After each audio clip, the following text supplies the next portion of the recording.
name's David, I'm 20 and I'll be the fireman today on the mystery train at Pichi Richi Railway.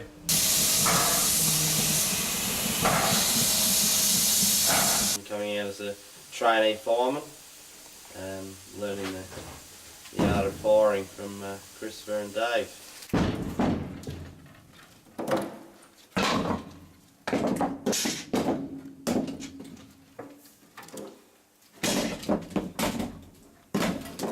I've always had an interest in railways and trains, and up here I'm able to get involved, get my hands dirty, and I have a good time up here with friends and mates. I have been coming up to Pichi Richi ever since I was born. My father was one of the original members, and he obviously brought me up when I was born, and I haven't been able to get away from the place. As a kid I was biding my time to be able to get up on the engine and have a go, and now it's very good fun to get up here and help out. So hopefully within the year I'll finish off my boiler ticket and be able to get an assessment at some stage and be a fully fledged fireman. It's an environment in which you have to learn skills in order to perform the duties that you're given, but it's enjoyable. We're learning lots of skills to progress from a cleaner to a fireman and then up to a driver. So we're learning about how to run a railway in the full-size world. Well, there are skills and traditions in here which would otherwise be lost, and apart from the fact that it's very enjoyable to play with a big size train set, preserving those skills and preventing them from being lost is something that I find rewarding to me. Ever wanted to drive a train? Who hasn't? Learn railway safe working, drive a rail car, diesel, fire a steam locomotive, or even drive one. Pichi Richi Railway welcomes men and women for all volunteering roles. Learn new skills or help preserve old ones, such as boiler making, welding, sheet metal and timber carriage restoration, upholstery and fine woodwork. Good with people? There are jobs that don't involve getting dirty, such as car captains, conductors, ticket and souvenir sales and catering. Perhaps you are retired and have some spare time. If you have skills and can share your knowledge in mentoring and training young people, you could make a valuable contribution. The catch cry of the day then was, preserve the rail link, through Pichi Richi Pass, at all cost. At a meeting at Tellera Lodge in early May, 1973 with representatives from tourist and historical organisations, Commissioner for the Commonwealth Railways, K.A. Smith gave assurance that the historic line would not be dismantled. The newly formed society had purchased the D-class locomotive, which other societies had also wanted to purchase. On hearing about this, a 21-year-old woman from Adelaide donated $1,000 towards the purchase. When Trevor was asked about when the first train would run Quorn to Woolshed Flat, he said they had not finalised the date yet, but were hoping for autumn or spring of next year, 1974. September 1973, full membership was $10 a year, and then $5 each year after.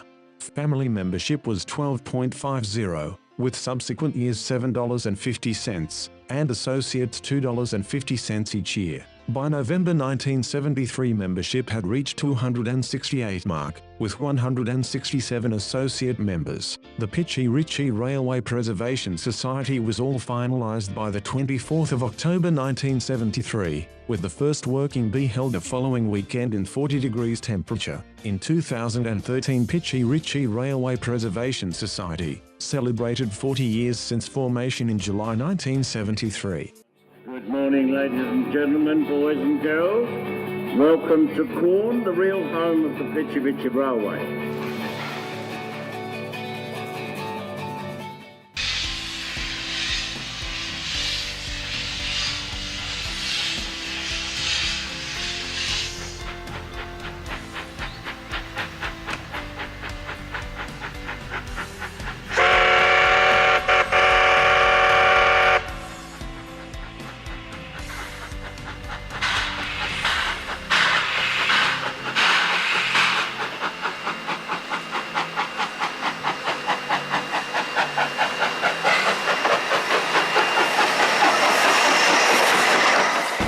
It's an environment in which you have to learn skills in order to perform the duties that you're given, but it's enjoyable. We're learning lots of skills to progress from a cleaner to a fireman and then up to a driver. So we're learning about how to run a railway in the full-size world. G'day folks, my name's George Wheeler and I'm the conductor on the Pichi Richi Explorer.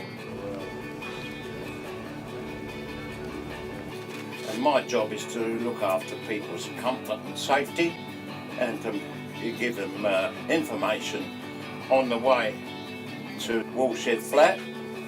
And when we get to Woolshed Flat, we also give them information as to where to go for their refreshments.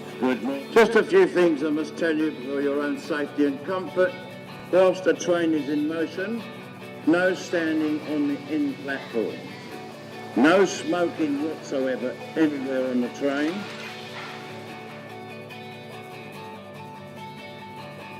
To see everything is organised with car captains and what they're doing, and they giving out the right information. Young Matthew is a young lad who he'd done a couple of trips on the train, and he was so keen he went down to Adelaide and bought himself a uniform and everything. Two other young lads on there, Jaden and Tommy, also very keen. And we're trying to encourage these young people. We're all getting old, and there's nobody coming up from the younger ranks to take our places. So we give them all the encouragement we can to take our places eventually. This uniform is a copy of my grandfather's, and he used to be a ticket inspector on the London and North Eastern Railway, and these are genuine buttons, and the badge for the London North Eastern Railway is that one there, the big one, and this is my grandfather's badge. He was a ticket inspector. Yeah, my name's Ben. Today I am guard on the rail car, which is a special hire. A wedding party is hired from Corn to Woolshed Flat, and then Woolshed Flat back to the Willows restaurant and let them have a big party and whatever, and then back to Corn tonight in the darkness, so that'll be quite interesting.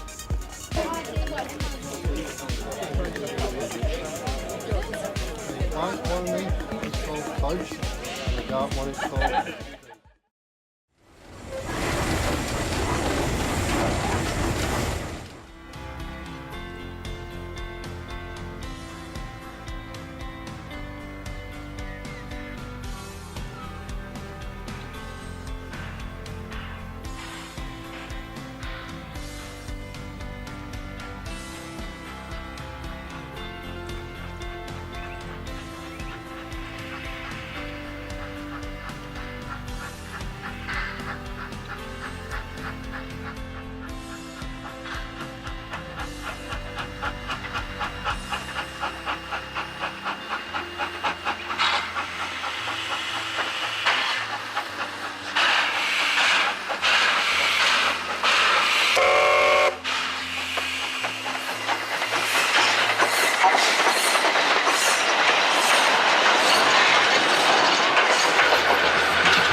Arrival at the summit 1456, departure at the summit 1501, and we picked up the passengers and we're on our way to the crossing now.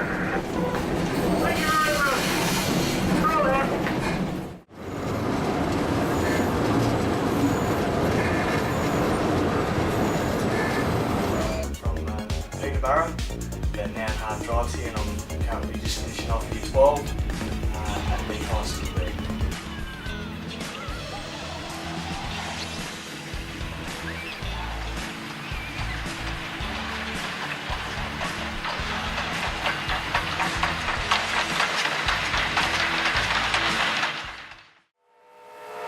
Well, I think there's a few big driving points for me. I mean, first of all, being up here since I was born, sort of just fell in love with the place and steam travel, and father having passed away now, it's a strong connection to our, relationship in the past, so it means a lot to come up here and still be a part. I grew up in the country not far from here in Oamaru, so it's really nice to get away from Adelaide now and get back to the country. It's all the sort of loves in my life together and have a bit of fun at the same time.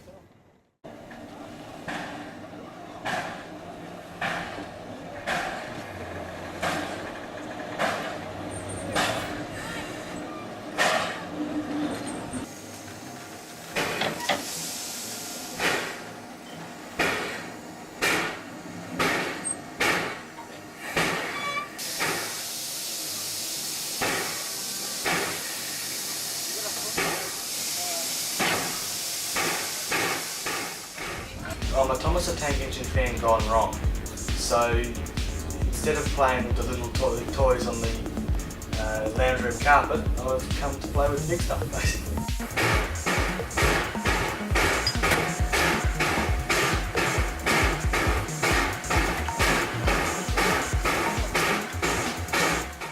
I do this because I enjoy it. I come up here, I volunteer. I had some Americans on the train one day and they was working on a Sunday and they said to me, he said, "Oh, you work on a Sunday?" I said, "Yeah." He said, "How much do you get paid for Sunday?" I said, "Twice as much as I get on Saturday." "Really?"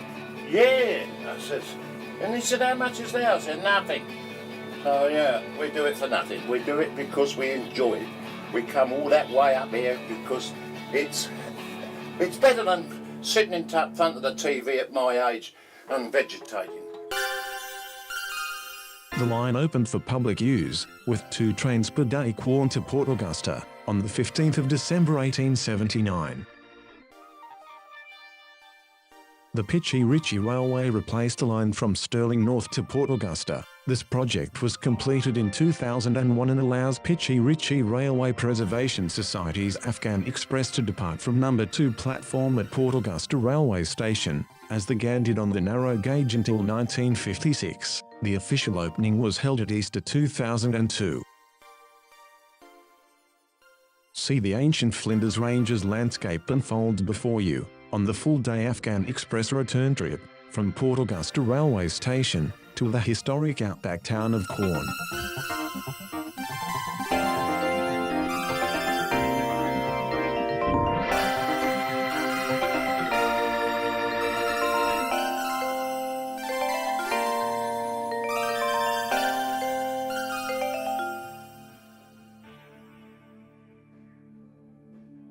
Hey, I'm John. I'm today's driver of the Afghan Express to Quorn. It's light up time. We get up just before 6 and relight the fire at 6 o'clock in the morning. And while the fireman's preparing the fire and building up steam, my task to lubricate the engine for the day's trip. Oil and grease, several types of oil, depending on the component that we'll lubricate. Takes about probably an hour and a half to do the job properly. We monitor at different times during the day to make sure none of the components are getting overheated.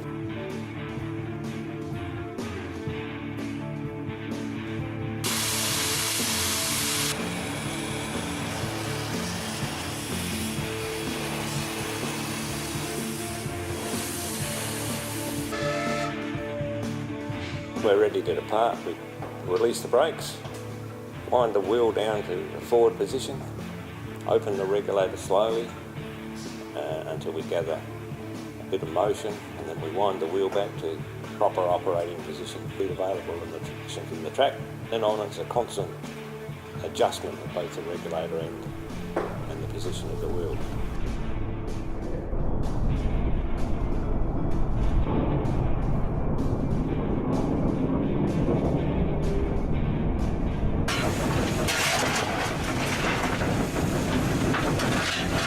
Yeah, this happens until we reach the summit, which is the highest part in the railway.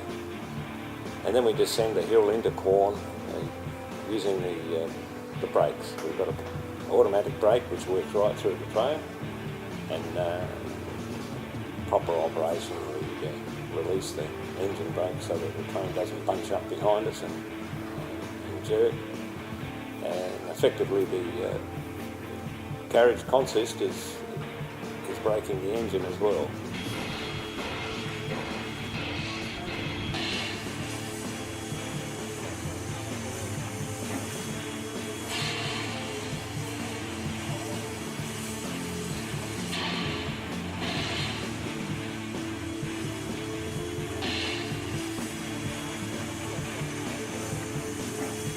In the reverse direction, we climb all the way to the summit, working hard.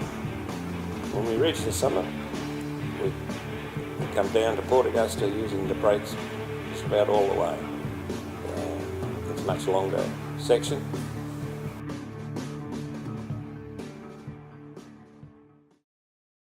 only the playing train side of things, which is quite enjoyable, it's also the camaraderie we have here with the other members. You know, we have very strong friendships. I'd say I'd have the strongest friendships here at Pichi Richi. It's really great to know that you have friends that will have your back in whatever situation you come across.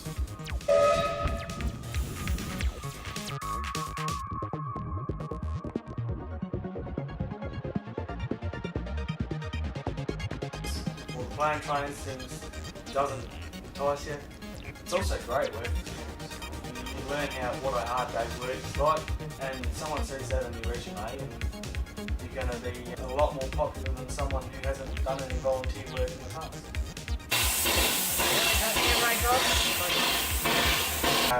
Well, I've been with Pichi Richi for 3 years doing car captain or whatever, but this is my third trip as a guard. In 2014, Pichi Richi Railway celebrated 40 years of train operation, with a reenactment of the opening day in 1974.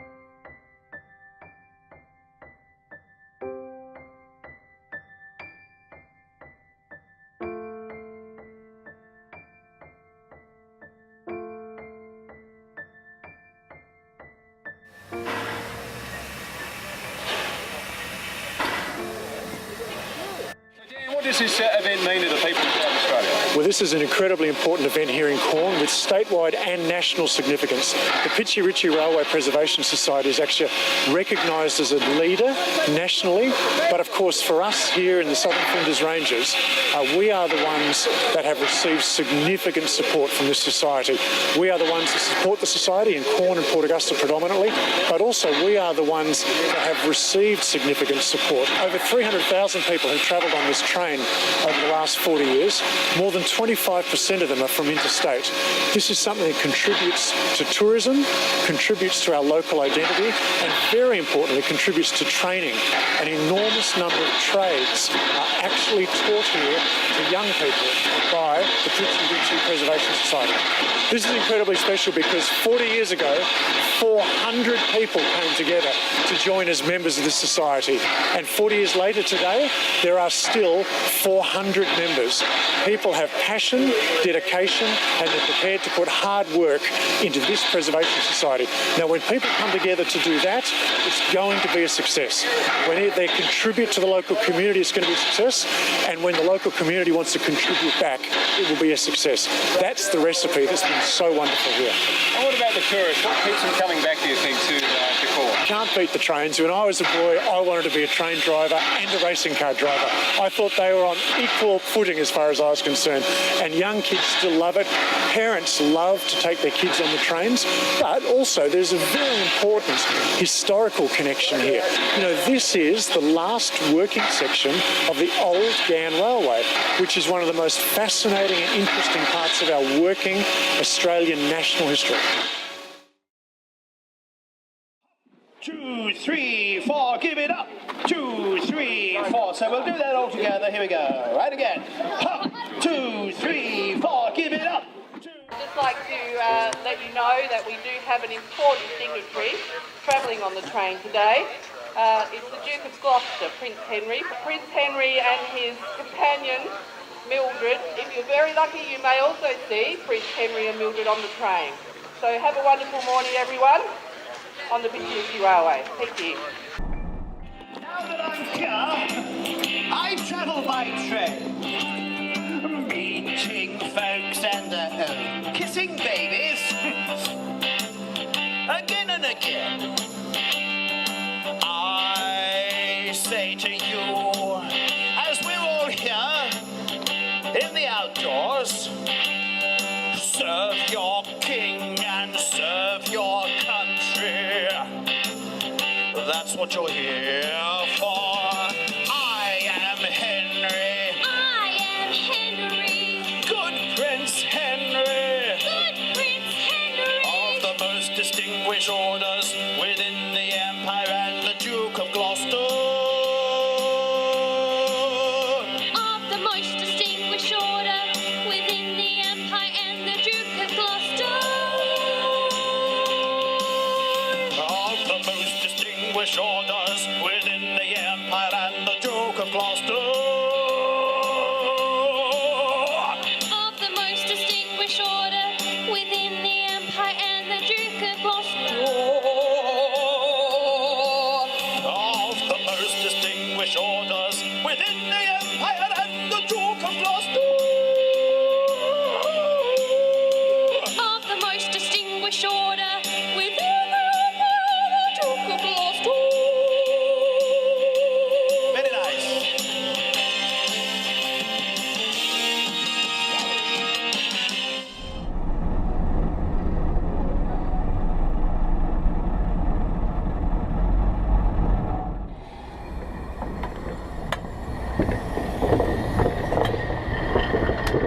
On behalf of His Majesty King George V, of course, I would like to say fond greetings from all of us in England and the royal family, and it's an absolute pleasure and a delight to be able to spend some time out here in the colonies meeting some of the wonderful and extraordinary people. Here today, we're in Corn, having a wonderful time meeting some extraordinary people and some very peculiar ones as well. So, thank you so much, and good day to you all.